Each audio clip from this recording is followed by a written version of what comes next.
Les Dondaines, j'en ai entendu parler quand j'étais petite. Mon père étant médecin généraliste à Fives, il venait soigner des personnes ici, aux Dondaines, donc il nous décrivait un petit peu les Dondaines, mais c'est loin, ça, dans ma mémoire. Pour des gens de ma génération, c'était un lieu mystérieux. C'était compris entre ce qu'on appelait le Petit Mongy, qui reliait la gare de l'île Flandre à travers un chemin bordé de petits jardins ouvriers. Ensuite, on arrivait au carrefour Labisse, c'est Euralil aujourd'hui. Et ensuite, la rue du Faubourg de Roubaix partait jusqu'à la porte de Roubaix avec le tramway I-Barret ou le F qui vous emmenait au centre-ville. Je crois que c'était un terrain défendu par mes parents parce qu'on jouait dans la cour, nous. Par contre, jeune maman, où je promenais mes enfants, et il y avait un endroit dans le parc où il y avait un bac à sable, où les mamans se réunissaient. Et moi, étant nourrice, je disais aux parents, si je ne suis pas chez moi, je suis aux Dondaines, parce que les enfants jouaient, il y avait des plots de béton, les enfants montaient dessus. Voilà, j'ai ce souvenir-là. Je suis arrivée aux Dondaines, j'avais 8 mois en nourrice parce que mes parents travaillaient à l'hospice. J'ai été très heureuse. Tout le monde se connaissait, ils nous distribuaient des fruits, tout le monde se parlait. C'était vraiment pas comme une grande famille, mais convivial, quoi.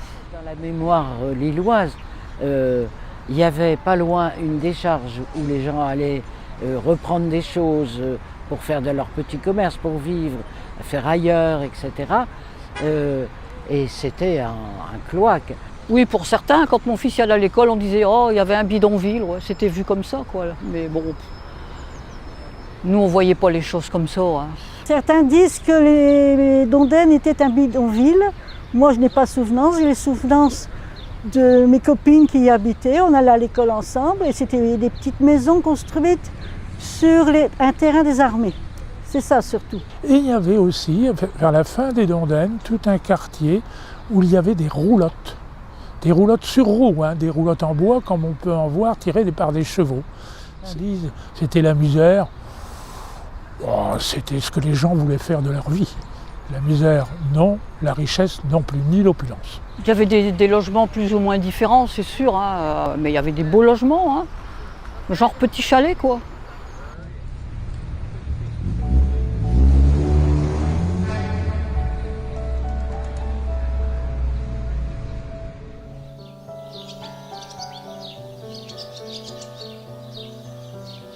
Été comme hiver, les conditions de vie dans ce que certains considéraient comme un bidonville n'étaient pas faciles. L'hiver, on n'avait pas chaud aux Dondaines, hein, c'est vrai. On avait une cuisinière à l'époque encore avec de l'eau sur le côté. Hein. Je ne sais pas si vous voyez. Sur le côté de la cuisinière, il y avait un réservoir avec de l'eau. Et on pouvait tout faire, hein. Même chez ma mère. Hein, avec la cuisinière, on pouvait tout faire. Ça chauffait jusqu'en haut au grenier, c'est vrai. Hein. On pouvait cuire dans le four.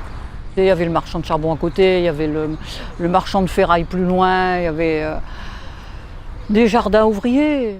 Mon père, qui soignait certains habitants de ce bidonville, faisait très attention à l'heure du jour où il y allait, parce qu'il n'y avait pas d'électricité pour tout le monde, et il a soigné des gens dans des conditions difficiles.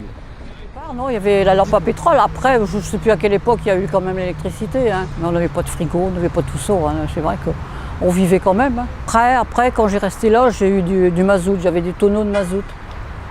Même si on n'avait pas le confort, mais c'était pas gênant. Enfin, on était habitués comme ça, donc on ne se rendait pas compte, quoi. J'étais heureux avec mon grand-père, c'est vrai. Hein.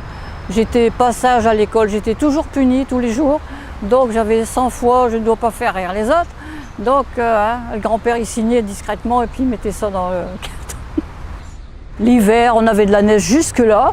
On allait faire tous les baraquements pour avoir quelques sous, quoi.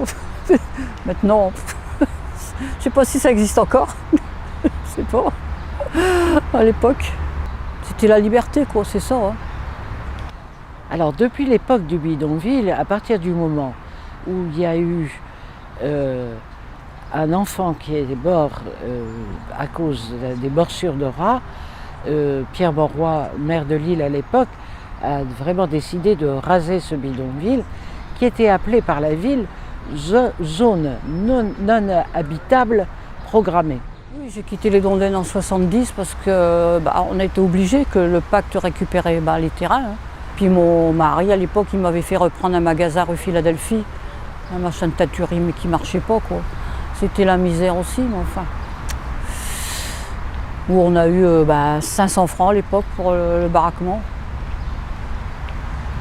Alors, bon, vous savez, c'était très dur. À l'époque, je faisais la plonge dans un restaurant, avant. Donc, c'était très dur et on ne gagnait pas lourd. Hein.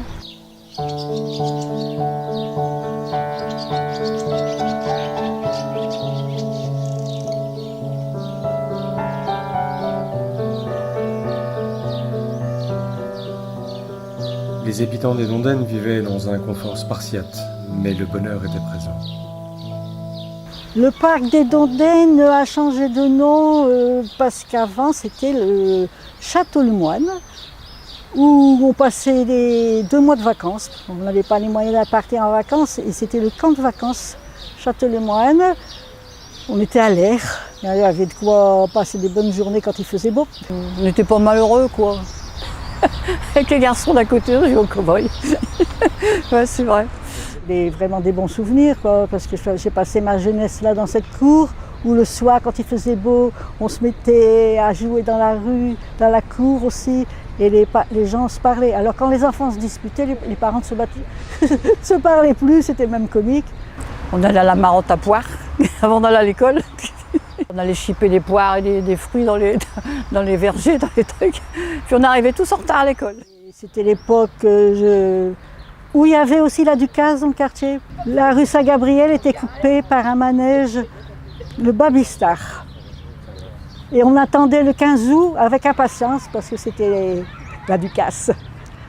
Le dimanche, nous allions souvent à la Gaguette qui existait au bout de la rue La Louvière. C'était le jardin perdu qu'on appelait ça, le labyrinthe. Et là, mes parents, on buvait une petite limonade, on jouait tous, parents, enfants, au labyrinthe et on redescendait la rue. Il y avait ensuite une autre petite guinguette, c'était au carrefour La Bisse qu'on appelait ça, c'était au bout de la rue Faubourg de Roubaix, devant les cimetières. Le dimanche, là, c'était pas un labyrinthe, c'était des petites balançoires. Quand je partais à pied à l'école, on passait devant ce fameux Balbedard, qui était une sorte de hangar tout rouge, où les gens allaient se détendre le dimanche, comme aujourd'hui, les guinguettes refleurissent le long des canaux. C'était un dancing.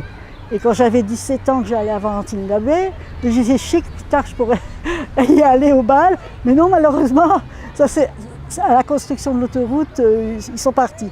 Donc je n'ai pas pu aller à ce fameux bal Bedard, où tout le monde parlait. Mais là, moi, trop jeune, je n'avais pas le droit d'y aller parce que l'entrée était réservée quand même aux gens majeurs. Et la majorité, ce n'était pas 18 ans, c'était plutôt 21 ans. Mais on était très curieux en passant devant parce qu'on se disait qu'est-ce qui doit se passer là les week-ends.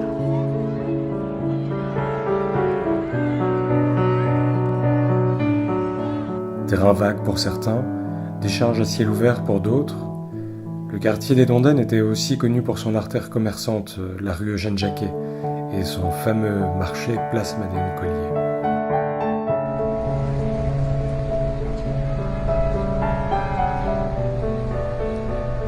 Le bas de Saint-Maurice, pour moi, c'était un quartier très très commerçant. Tout le long de la rue, il n'y avait que des commerces. Il y avait un grand marchand, je ne sais plus comment il s'appelait, de papier peint, mais immense, immense. Il y avait des chaussures, il y avait de tout. C'était très animé, il y avait plein de commerces partout. Entre le marchand de cuisinières, les petits commerces où ils vendaient des bibelots, des cafés. Et il y avait plein de commerces. On avait des épiceries, on avait des boulangeries, on avait des boucheries, un marchand qui vendait des cuisinières, même un marchand de chaussures. Il y avait la barre de fer à l'époque, c'était toutes des épiceries quoi. Il y avait un coiffeur sur le coin. Il y avait un brocanteur qui faisait le coin de la rue, en bas de la rue Ventroyenne, où vous avez encore une boulangerie qui fait le coin. Et ensuite, vous avez cette petite place et vous remontiez jusque la place du marché avec des crèmeries. Il y avait tabac, coiffeur, boucher, épicier, pharmacien, tout ce qu'il faut pour pouvoir vivre.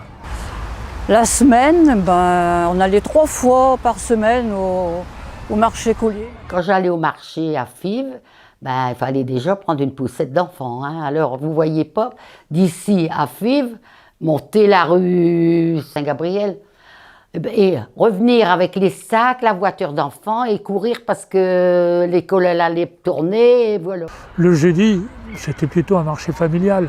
Nous, on n'y allait pas, bien que à cette époque-là, le jour des enfants, c'était le jeudi. La voie ferrée, elle était aussi longée par le marché, avec là plus des gadgets, plus tout ce qui n'était pas alimentaire. Malheureusement, les années venant, les commerçants sont un peu partis et maintenant il n'existe plus rien. C'est que des maisons, des appartements et ça manquait un peu. Mais ici, il n'y a rien. Ici, il n'y a rien par ici. Il n'y a rien par ici. Non, il n'y a plus rien. Aujourd'hui, vous n'avez que des maisons murées. Mais voilà, c'était quand même un petit village dans le village.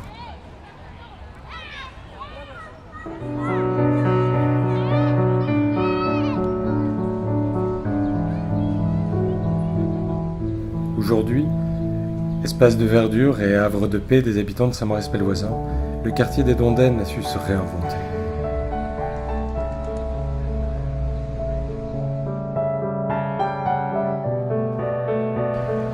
Alors si on veut parler de maintenant des Dondaines, à l'époque actuelle, il faut savoir que c'est quand même un poumon vert.